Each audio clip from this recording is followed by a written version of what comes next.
Tutorial: CLP Touch Display Counter-Controlled Mode. The tutorial refers to the CLP Touch Operation Manual Chapter 3.10. This tutorial will introduce you to the details of the counter-controlled mode. You will learn how to set the mode and check the settings.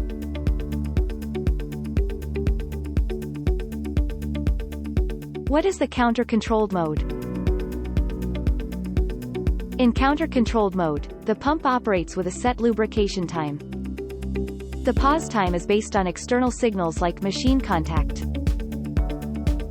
When cycle switch monitoring is activated, the pump requires one signal from the cycle switch per lubrication cycle. How to set the counter-controlled mode. To change the working mode, press the Set icon. On the next screens, press Set and then change settings. Enter the 4-digit pump PIN by using the key arrows, and confirm with the checkmark icon. Press Change and select the counter-controlled mode. Activate or deactivate cycle switch monitoring. How to set the lubrication time and pulse count. Set the lubrication time by using the key arrows. Confirm each digit by pressing the checkmark icon. Confirm the value for lubrication time.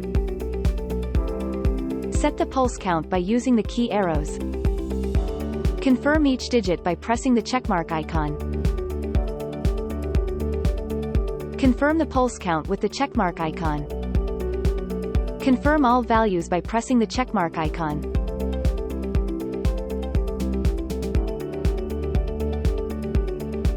How to check the settings. To view the settings, press the Set icon. On the next screens, press Set and then View Settings. Press the checkmark icon to view all setting details.